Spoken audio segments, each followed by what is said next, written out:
ازيكم يا شباب، إيه الاخبار؟ اتمنى تكونوا بخير. لو انت اتش ار او صاحب شركة او مؤسسة ونظام الاجازات عندك مش متظبط، فالشيت ده فيه الحل. الشيت ده بيضم لك كل اجازات الموظفين في مكان واحد لكل السنين الخاصة بالمنشأة. يعني مثلا المنشأة دي اجازاتها او هي من 2017 لحد 24. انت تقدر تحط مثلا من بداية تأسيس منشأتك، سواء 2003 2010 2013، بتبدأ بأرصدة أجازات الموظفين لحد السنة اللي احنا فيها.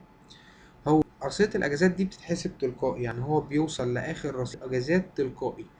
طيب، وباجي هنا في الريبورت أنا بختار السنة والشهر، بيجيب لي كل الموظفين اللي عندي هم أجازتهم كانت عاملة ازاي. لو نلاحظ هنا بالنسبة للشهر، هو بيجيب لي كل أيام الشهر من أول يوم لحد آخر يوم، وكل يوم بيجيب لي هو كان موافق ايه في ايام الاسبوع، وبيجيب لي كمان نوع كل اجازة خاصة بموظف. بس برضو لو نلاحظ ان الاجازات الاس كي دي الاجازات المرضي، هي لا يتم احتسابها من ضمن او ما بتتخصمش من رصيد الاجازات السنوي.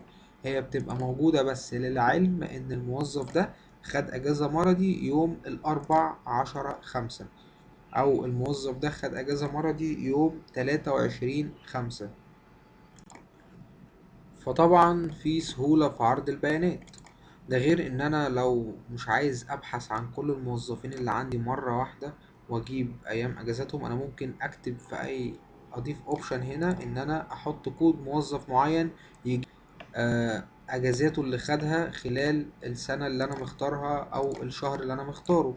طب لو عايز ابحث عن فرع معين، برضو اقدر اضيف الاوبشن ده وابحث عن فرع معين او منطقة معينة او اقليم معين، ايا كان نظامي بقى في الشغل. فهنا هو بيجيب لي ريبورت خاص بالسنين والشهور بتاعت كل موظف. بيقول لي هو اجازته كانت في ايام ايه، وكان نوع الاجازة ايه. لو نلاحظ هنا في الاخر بيقول لي الباقي ايه من رصيد اجازته، يعني لحد اخر وضع انا فيه هو بيقول لي ده بقيله 80 يوم. شوقي ده مثلا بقيله 101 يوم.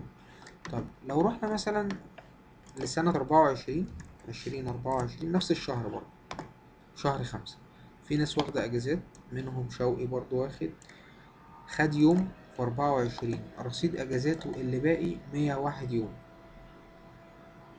تمام كده. خلي بالكوا، هو السنة اللي فاتت رصيد الأجازات هو ده آخر وضع، يعني هو مش اللي أنا فيها، لأ، هو الآخر رصيد، آخر رصيد متبقي من رصيد أجازات الموظف ده. فشوقي آخر أجازة خدها كانت في شهر 5، في 28/5، وكان باقيله 101 يوم. طب يعني أنا دلوقتي إزاي بضيف البيانات تظهر بالشكل ده؟ قبل ما اقولك ازاي بضيف البيانات، انا بقدر كمان ان انا ابحث ما بين تاريخين. يعني هنا انا عامل بحث او سيرش ما بين تاريخ 20/5/23 لحد 31/12/23. اقدر برضو ان انا ابحث من مثلا 1/5/2019 مثلا لحد 31/12/23. جاب لي التوتال بتاع الاجازات بتاع كل موظف، هو خد قد ايه اجازات، والتوتال بتاعهم الاجازات العرض قد ايه والاعتيادي قد ايه، والتوتال بتاعهم قد ايه. ونقدر برضو ان احنا نضيف هنا الرصيد اللي باقي قد ايه لحد الفترة دي. ونقدر برضو ان احنا نعمل الريبورت ده لموظف لوحده، ان انا اضيف الكود بتاعه كمان في اي جزئية هنا، او لفرع لوحده ان انا اضيف برضو الاوبشن ده، ان انا ابحث عن فرع ما بين تاريخين. يبقى انا كده عندي ريبورت بيظهر لي سنة سنة بعينها، وبيجيب لي خلال السنة دي الاجازات كانت في ايام ايه. وطبعا الاجازات الرسمية مش بتتحسب، يعني جمعة وسبت هي مش داخلة في رصيد الاجازات. طيب يعني ايه جمعة وسبت مش داخلة في رصيد الاجازات؟ ناخد مثال على شوقي ده مثلا. شوقي ده هو اخر اجازة خدها في 28/5، وكان يوم واحد، وكان عارضة، واتخصم من رصيد الاجازات. تمام. وبقاله 101 يوم. تعال نشوف بقى احنا بنظهر الشكل ده ازاي. انا عندي في الاولد بحط فيها كل الاجازات الخاصة بالموظفين اللي عندي. يعني مثلا شوقي حد اهو كان واخد اجازة في 11/5، وكانت اعتيادي، وكان يوم واحد. طيب ناخد شوقي برضو تاني نديله اجازة تاني، بس عايزين نديله الاجازة ما بين تاريخين فيهم جمعة وسبت. يعني مثلا نديله هنا من يوم 16 لحد 19/5، من 16 ل19. انا قدامي من 16 ل19 4 ايام، تعال نجرب. من 16/5/2024 لحد 19/5/2024، ونخلي الأجازة دي اعتيادي مثلا أو عرض أي حاجة. تمام، هو جاب لي إن دول يومين، هو تلقائي بيجيب لي من يوم الخميس لحد يوم الحد ودول يومين. طيب أنا في الريبورت بتاعي لما أجي ببحث بالسنة هيظهر ازاي؟ ظهر لي اهو، انا كنت عامل اهو محدد هنا، ظهر لي ان شوقي خد اجازة من يوم 16 لحد يوم 19. تمام، بس ما حسبليش جمعة وسبت. قال لي والله هو حسب لي ال 16 وال 19، والتوتال للأجازات بتاعة شوقي خلال شهر 5/2024 بقى 3 أيام، ورصيد أجازاته قل من 101 يوم ل99 يوم. طب نفترض إن شوقي خد أجازة مرضي أسبوع مثلا، شوقي برضه أهو، هو خد أجازة مرضي وليكن من 2/5/2024 في نفس السنة لحد 8/5/2024. الأجازة دي لازم أختار هنا، أعمل سيلكشن إن هي مرضي. تمام، اداني هنا 0 ليه؟ لأن المرضي لا يتم خصمه من رصيد الأجازات. طب هبص عليه في الريبورت، هو ظاهر لي في الريبورت عادي، قال لي إن هو خد من يوم 2 لحد 8 كان أجازة مرضي، بس رصيد اجازاته اللي باقيله هو برضو مازال 99، ما قلش، لان المرضي ما اتخصمش من رصيد الاجازات.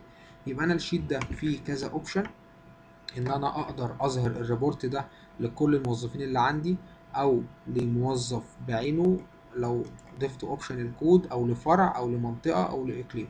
وطبعا بختار السنة اللي انا ببحث فيها والشهر اللي انا ببحث فيه، وبيجيب لي البيانات زي ما احنا شايفين كده. اليوم اللي خد فيه الاجازة كان يوم ايه وموافق يوم ايه.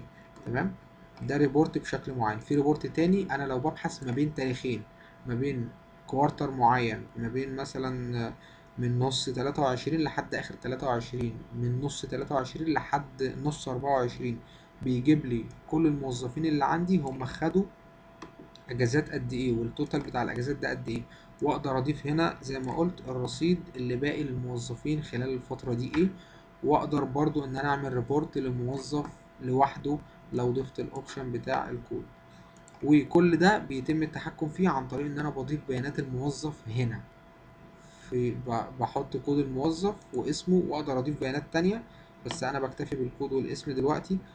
وبحط تواريخ الاجازة من والى، وتلقائي ونوع الاجازة هل هي عارضة اعتيادي مرضي، وتلقائي هو بيحسب لي هو خد كام يوم اجازة.